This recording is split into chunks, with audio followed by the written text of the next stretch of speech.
മുൻ മുഖ്യമന്ത്രി വെടിയേറ്റ സാഹചര്യത്തിൽ നാടെങ്ങും അക്രമങ്ങളും കലാപങ്ങളും വർദ്ധിച്ചു വരികയാണ്. ഇന്ന് കൊച്ചിയിലും തിരുവനന്തപുരത്തുമൊക്കെ പ്രൈവറ്റ് ബസ്സുകളും മറ്റു ചില പ്രൈവറ്റ് വാഹനങ്ങളും കത്തിയ നിലയിൽ പലയിടത്തു നിന്നും കിട്ടി. വിദ്യാഭ്യാസ സ്ഥാപനങ്ങളും സർക്കാർ സ്ഥാപനങ്ങളും ഇന്നും അടഞ്ഞു തന്നെ കിടക്കുകയാണ്. പലയിടങ്ങളിലും അനിഷ്ട സംഭവങ്ങൾ റിപ്പോർട്ട് ചെയ്തിട്ടുണ്ട്. ഈ സാഹചര്യത്തിൽ മുൻ മുഖ്യമന്ത്രിയുടെ ആരോഗ്യനില ഇപ്പോഴും ഗുരുതരമായി തുടരുകയാണ്. എങ്കിലും ആരോഗ്യനില വീണ്ടെടുക്കാനാകുമെന്നാണ് ഹോസ്പിറ്റലിൽ നിന്നും അറിയാൻ കഴിഞ്ഞിട്ടുള്ളത്. നിങ്ങൾക്ക് വേണ്ടി ന്യൂസ് വായിക്കുന്നത് ഉമ. എല്ലാത്തിനും നമ്മളെ കാരണം പറഞ്ഞ് എല്ലാ പത്രത്തിലും വാർത്ത വന്നിരിക്കുക. ജനങ്ങൾക്ക് നമ്മുടെ മേലെ നല്ലൊരു ഇംപ്രഷൻ വന്ന സമയത്ത് ആരോഗ്യം പണിഞ്ഞു കണ്ടില്ലേ? ഇനി ജനങ്ങളെ എന്നെ ഫേസ് ചെയ്യുന്നത്. അത് വിടറാ. തമിഴ് മകനെതിരായിട്ടല്ലേ നമ്മൾ ഇലക്ഷനിലേക്ക് വന്നേ. അവനില്ലാതായ പിന്നെ നമുക്ക് എന്തിനാണ് ഈ ഇലക്ഷനും ഓട്ടൊക്കെ? നീ എന്തൊക്കെയാ സംസാരിക്കുന്നത് മനസ്സിലായോ? ഇപ്പം മരിച്ചു പോയാലേ അവന്റെ കുറ്റകൃത്യങ്ങൾ പുറത്തു വരില്ല. അവനോട് സെന്റിമെന്റ്സേ വരുള്ളൂ. എന്നിട്ട് ആ സെന്റിമെന്റ്സ് കാണിച്ച് വേറെ പല ഫ്രോഡുകളിനെ അധികാരം പിടിക്കും. ആരാണ് രാജ്യദ്രോഹി? അവൻ പുണ്യാളനായി ബസ് സ്റ്റാൻഡിലോ റെയിൽവേ സ്റ്റേഷനിലോ പ്രതിമയായിട്ട് നിൽക്കും. അതാണ് ഈ നാടിന്റെ തലയിലെത്തുന്ന വെച്ചാൽ പിന്നെ മാറ്റാൻ സാധിക്കുമോ? ഇലക്ഷൻ തീരണവരെ നോക്കാം. ഇനി ആ കള്ളച്ചാര ഉണ്ടാക്കുന്നതിന് കഞ്ചാവ് കൊടുത്തതിനൊക്കെ രാഷ്ട്രീയത്തിലേക്ക് വന്നാ തമിഴ് മകനെ ഷൂട്ട് ചെയ്തതുപോലെ ഒരു AK-47 എടുത്ത് എല്ലാവരും ഷൂട്ട് ചെയ്തിട്ട് നമുക്ക് ജയിലിലേക്ക് പോകുന്ന നല്ലത്. എന്താ പറഞ്ഞേ? തമിഴ് മകനെ വെടിവെച്ച് പോലെയാ? പറയടാ, നീ ഇപ്പൊ എന്താ പറഞ്ഞത്? പറടാ, അവനെ നീയാണ് വെടിവെച്ച്. പറയടാ.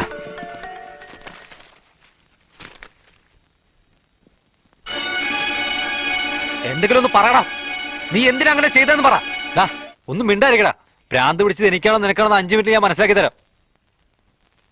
നാളെ 4 മണിക്ക് കലാശക്കൊട്ട് തീരാ. കലാശക്കൊട്ട് തീരുന്നതിന് 15 മിനിറ്റ് മുന്നേ, അതായത് കറക്റ്റ് 3:45 മണിക്ക് നിങ്ങളൊരു വലിയ ജനക്കൂട്ടം അറേഞ്ച് ചെയ്യും.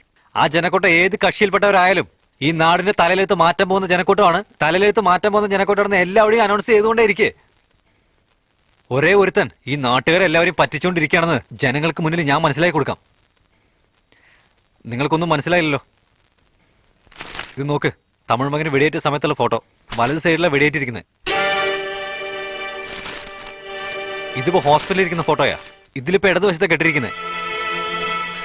വെടിയേറ്റത് വലതുവശമാണെങ്കിൽ കെട്ടിവെച്ചിരിക്കുന്നത് ഇടതുവശത്താണല്ലോ.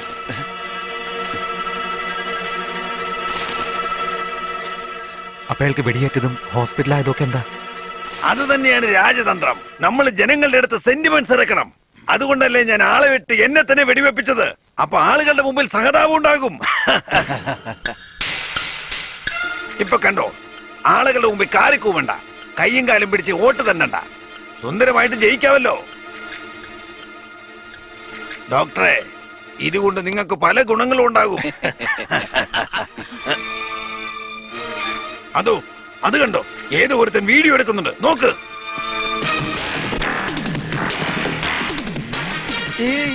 ഇതിലൊരു കേസിട്ടുണ്ട്, ഒന്ന് നോക്കിക്കോളേ.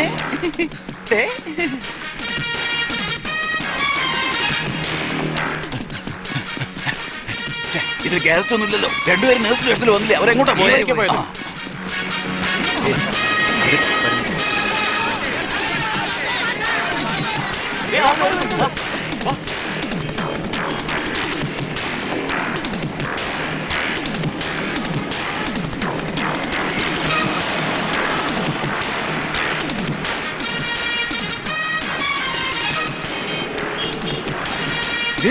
ചിട്ടിയാരെന്താ അവന്റെ അപ്പനായ പിടിക്ക്.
ഒരു പ്രധാന അറിയിപ്പ്. ഇന്ന് വൈകുന്നേരം 3:45 നമ്മുടെ രാജ്യത്തിന്റെ ഭാവി നിശ്ചയിക്കുന്ന വളരെ പ്രധാനപ്പെട്ട ഒരു സമ്മേളനം നടക്കാൻ പോവുകയാണ്. എല്ലാ ജനങ്ങളും അതിൽ തീർച്ചയായും പങ്കെടുത്ത് എല്ലാ അനുഗ്രഹങ്ങളും തരണം.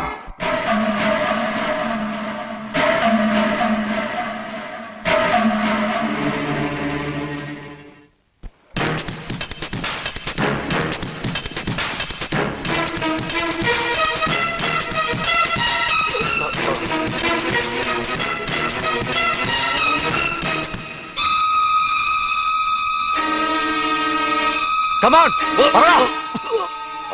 പറയേ.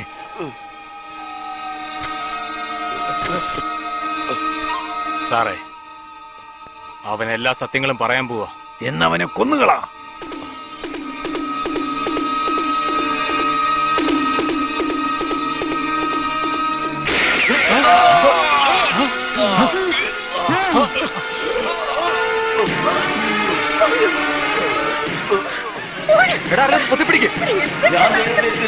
ഞാൻ തന്നെ അനുഭവിച്ചോളാം. ആ തമിഴ് മകനെ നിങ്ങൾ വിശ്വസിക്കില്ലേ?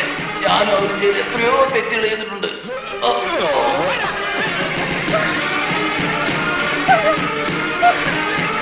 കോളേജ് സ്റ്റുഡന്റിനെ കൊന്നത് അവൻ പറഞ്ഞിട്ടാ. കൊല ചെയ്തത് വിദ്യയും അവൻ പറഞ്ഞിട്ടാ. ഞാൻ റേപ്പ് ചെയ്ത്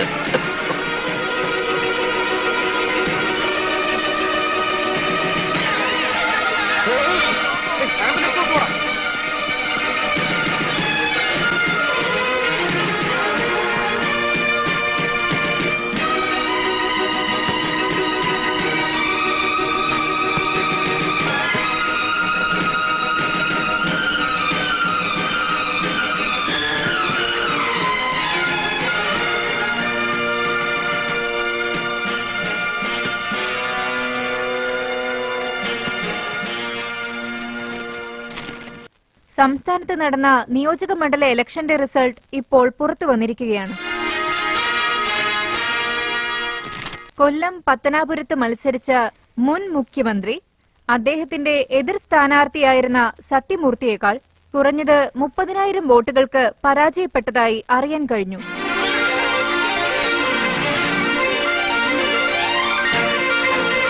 തിരുവനന്തപുരം ആറ്റിങ്ങലിൽ നിന്നും മത്സരിച്ച യുവ സ്ഥാനാർത്ഥി സുഭാഷും പത്തനംതിട്ടയിൽ നിന്നും മത്സരിച്ച യുവ സ്ഥാനാർത്ഥി വിശ്വവും ആലപ്പുഴയിൽ നിന്നും യുവ സ്ഥാനാർത്ഥി പാണ്ഡ്യനും തെരഞ്ഞെടുക്കപ്പെട്ടിരിക്കുകയാണ്.